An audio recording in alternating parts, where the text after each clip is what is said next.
Buenos días, ¿cómo están? Mi nombre es Daniel González Arroyave, yo soy residente de cirugía de primer año de la Universidad Pontificia Bolivariana y el tema del cual vamos a hablar hoy, la pregunta que vamos a resolver el día de hoy es ¿por qué se visceran los pacientes? Quiero dar un agradecimiento muy especial al doctor Alejandro Carvajal, quien fue mi asesor para poder realizar esta charla el día de hoy.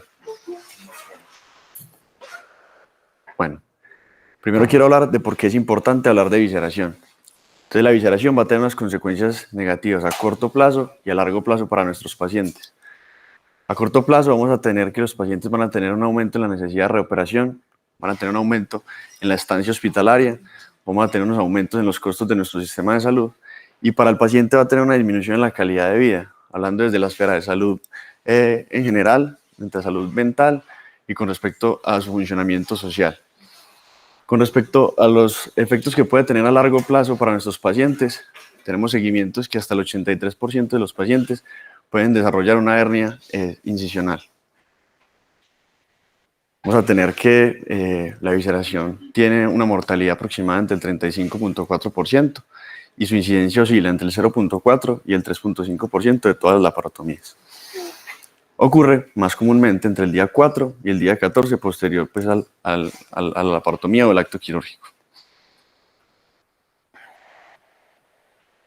Bueno, aquí quiero precisar como tres definiciones que si muy bien en la literatura muchas veces las mencionan como sinónimos y las mencionan de la misma forma, quiero precisar y hacer puntual estas tres definiciones.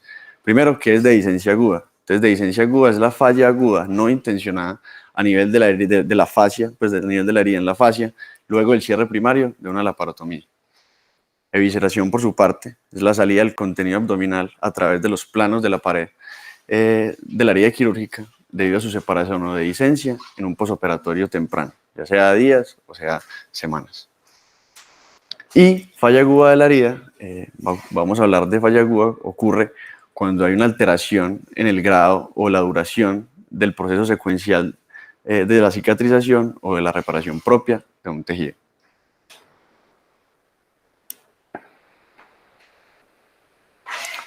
Para clasificar la visceración se puede hacerlo de diferentes formas. Voy a traer como que las que más utilizamos. Vamos a clasificarla en incompleta o completa. Incompleta es cuando hay una apertura del plano musculoponeurótico, pero el tejido celular subcutáneo y la piel se mantienen intactos. Por su parte, la visceración completa es aquella donde hay una dehiscencia completa de todos los planos de la pared y las vísceras y el epíplon o el contenido abdominal superan el plano peritoneal. Cuando hay una dehiscencia de todos estos planos de la pared, pero el contenido abdominal no supera el plano peritoneal, vamos a estar hablando de una visceración contenida o retenida. También tenemos unos grados para clasificar pues, la visceración, siendo grado 1 cuando las vísceras no traspasan el plano peritoneal, que es lo que acabo de mencionar como evisceración contenida. Tenemos la grado 2 cuando las vísceras llegan a nivel de la piel y grado 3 cuando el borde visceral del asa sobrepasa la piel.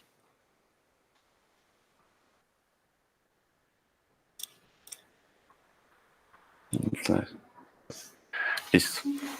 Para hablar un poquito de fisiopatología y entender cómo es el proceso de cicatrización propio de la pared abdominal, quiero hablar que en el posoperatorio inmediato la integridad de la pared abdominal depende netamente de dos cosas, de la sutura y de la capacidad de ese tejido para mantener o retener esa sutura. ¿Por qué? Porque la fascia todavía no ha cicatrizado de forma correcta y adecuada. Por eso, pues quiero mencionar estas 4 fases de la cicatrización, como lo son la coagulación, la inflamación, la proliferación y la remodelación. Estas 4 fases pues, van a ser una interacción entre diferentes moléculas y células inflamatorias y también células propias de la matriz extracelular. Listo. Entonces, esa resistencia de la herida, la fuerza que va a tener esa herida, va a ir aumentando a medida que se deposite colágeno en ella. ¿Y en qué fase se va a empezar a depositar el colágeno? O va a madurar ese colágeno en la fase de proliferación y en la fase de remodelación. Esta fase de proliferación puede durar aproximadamente 3 semanas y al final de esta fase podemos decir que la resistencia propia de la pared va a estar apenas en un 15 o un 20%. Por eso es que muchas veces le decimos a nuestros pacientes que por lo menos en el primer mes no realicen actividad física o hagan ejercicio que me pueda aumentar la presión intraabdominal y me pueda generar una dehiscencia pues, de la herida. A medida que va pasando el tiempo, este colágeno tipo 1 va madurando a colágeno tipo 3. Este colágeno tipo 3 es un colágeno más organizado, más estructurado y que me va a conferir una mayor resistencia para la herida. Y finalmente, en la fase de remodelación, que puede durar meses, hasta un año, incluso un poquito más, se habla que cuando ya finaliza este proceso, la resistencia propia de la herida va a estar aproximadamente un 80%. Es importante entender que cuando un tejido ya tiene un daño o se genera una disrupción del tejido, no se puede conferir una resistencia del 100%. Entonces, yo quise dividir la charla para poder entender y responder la pregunta de por qué se nos avisaron los pacientes en factores propios del paciente y factores asociados a la técnica quirúrgica. Vamos a empezar con los factores propios del paciente. Entonces, los factores más conocidos son pacientes mayores de 65 años, hombres que estén con el uso de medicamentos inmunosupresores, antineoplásicos o esteroides, pacientes con diabetes mellitus. Un factor importante también es la infección intraabdominal o infecciones del sitio operatorio. Los pacientes obesos también tienen una importancia en este sentido. Y la pobre nutrición pues, o los factores de riesgo de desnutrición como una albúmina menor de 3.5. Hago especial énfasis de los más comunes, como lo son la infección y aquellos factores que me puedan aumentar la presión intraabdominal en el posoperatorio inmediato, como son aquellos pacientes con enfermedad pulmonar, EPOC o tos crónica. ¿De dónde salen estos factores de riesgo? Entonces traigo estos dos estudios, el primero de la derecha, publicado en el Journal de Cirugía Mundial, publicado en el año 2009. Fue un estudio, digamos que los dos son viejitos, pero todavía están vigentes. Todos los estudios recientes y las guías siguen, cada que mencionan factores de riesgo, siguen citando estos dos artículos. Entonces, este primer estudio fue un estudio observacional retrospectivo donde se analizaron 1.500 pacientes y los dividieron en pacientes que habían presentado dehiscencia de la herida y otros pacientes que no la habían presentado. Y de forma retrospectiva analizaron los factores de riesgo pues, que les acabo de mencionar, haciendo una regresión logística y un análisis multivariado donde se determinó que los que eran estadísticamente significativos son los que coloqué en la tabla anterior. Y este segundo artículo, otro artículo publicado en la Revista Europea de Cirugía, en el año 2001, también un estudio observacional retrospectivo, donde se tomaron 89 pacientes que habían presentado dehiscencia de la herida y 89 pacientes que no habían presentado pues, la dehiscencia. Se hizo el análisis de las variables y se determinó que los que eran estadísticamente significativos fueron también los que coloqué en la tabla anterior. Listo, ahora vamos a pasar a hablar de los factores de riesgo asociados a la técnica de cierre, ¿cierto? Entonces vamos a tener unos factores de riesgo incisionales y donde se postula que la tensión que se ejerce sobre la incisión es directamente proporcional a su longitud. Por eso algunos estudios han determinado que cuando la longitud de la herida excede los 18 centímetros, van a tener mayor riesgo de presentar hernias incisionales. Las principales causas de separación de la herida van a ser la falta de anclaje de la sutura en la fascia, la ruptura propia del material o de la sutura, la falla del nudo o un intervalo muy amplio entre las puntadas que doy sobre la fascia. Esto hace que protruyan pues como el contenido abdominal. Entonces vamos a empezar como a hablar de las recomendaciones. Aquí también mencionamos que hasta el 95% de las dehiscencias se ha encontrado que los nudos y las suturas están completamente intactos. ¿Qué es lo que ha pasado? Que se genera una necrosis facial porque la puntada que se da muy cerca del borde de la incisión y por eso pues generalmente se generan las dehiscencias. Ahora vamos a empezar a hablar entonces de las recomendaciones que nos dice la guía. Casi todas las recomendaciones me baso en la guía de la Sociedad Europea de Hernia que salió en el 2018, donde postulan cómo debe ser el cierre adecuado de la pared abdominal. Entonces, la recomendación, pues como grande, que nos da es que el cierre aponeurótico debe ser en una sola capa, con una sutura continua, con un monofilamento de absorción lenta, con una técnica de small bites, con una relación longitud de sutura, longitud de la herida superior de 4 a 1. ¿Qué quiere decir esto para los estudiantes? Quiere decir que si la herida es de 10 centímetros, la longitud de la sutura debe ser de 40 centímetros mínimo. ¿Listo? Ahora, pues vamos a desglosar como esta recomendación. Entonces, la sutura continua ha mostrado que una tasa significativamente menor de hernia incisional en cirugía electiva y ha también demostrado un menor tiempo quirúrgico hasta el cierre completo. Ahora vamos a hablar del tipo de materiales. Entonces, lo que nos recomienda pues, la guía es suturas de absorción lenta, monofilamento, que comparándola con las suturas, digamos que veníamos o que se han utilizado durante todos los años, comparado con las suturas no absorbibles van a generar más senos de sutura y mayor dolor prolongado en la herida. Cuando las comparamos con las suturas de absorción lenta, pues como ya les expliqué cómo es el proceso de cicatrización propio de la pared abdominal, vamos a tener que si las suturas son de absorción rápida, va a haber un mayor riesgo de hernia incisional. Y con respecto a las suturas multifilamento, vamos a tener que por la propiedad de capilaridad que tienen esas suturas, van a tener mayor riesgo de infección pues, por la absorción bacteriana que tienen. Por lo tanto, pues digamos que los materiales de sutura ideales para poder realizar el cierre aponeurótico van a ser la polidoxanona, poligliconato y lo que nos recomiendan es con un calibre de 2 ceros. ¿Listo?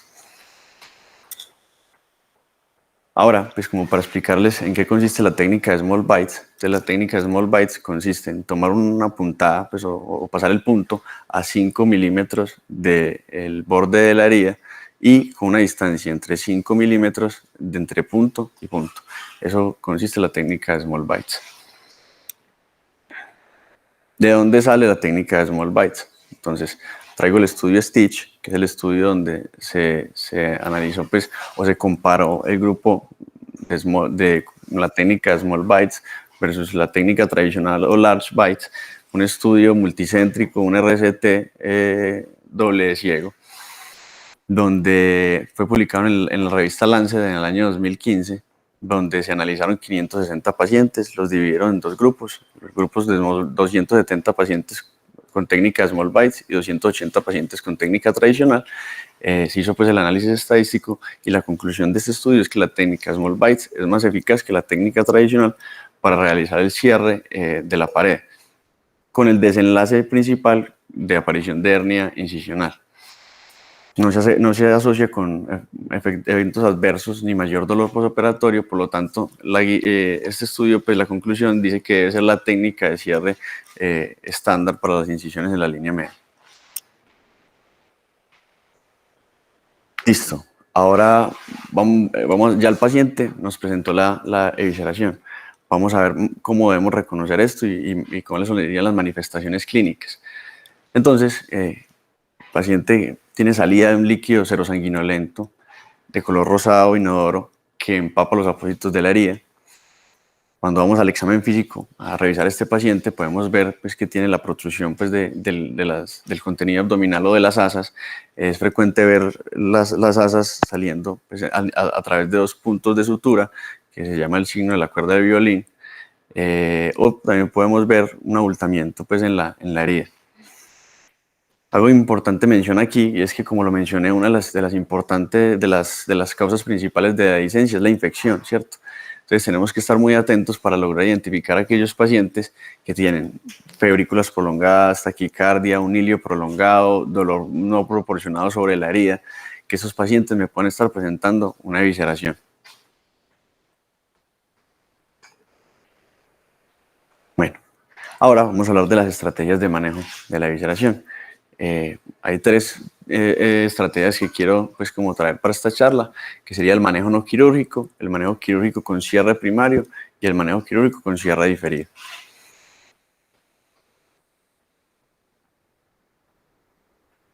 Entonces, el manejo no quirúrgico es qué pacientes son candidatos para recibir un manejo no quirúrgico. Entonces, aquellos pacientes que la piel, el tejido celular subcutáneo y la piel esté intacto. Aquellos pacientes en los que no haya obstrucción ni haya signos radiológicos pues, o imaginológicos de sufrimiento pues, intestinal. Aquellos pacientes que no presenten síntomas asociados a la evisceración, es más ese paciente que en posoperatorio se llevó una tomografía por alguna otra razón y se logró identificar que estaba presentando una evisceración. Esta estrategia de manejo también puede tener algo de importancia en los pacientes que tengan un abdomen hostil o aquellos pacientes que estén gravemente o críticamente enfermos y no puedan ser llevados a una intervención quirúrgica. Ahora vamos a hablar del manejo quirúrgico con cierre primario. Para eso vuelvo y traigo la guía de la Sociedad Europea de Hernia, que es la que me da estas pautas de manejo para el cierre primario. Entonces, ¿qué nos dice la guía? Que cuando sea posible realizar un cierre de la fascia primario y definitivo, esta es la estrategia más idónea para realizarlo. ¿Y cómo se debe hacer este cierre? Como lo mencioné, con la técnica que mencioné anteriormente.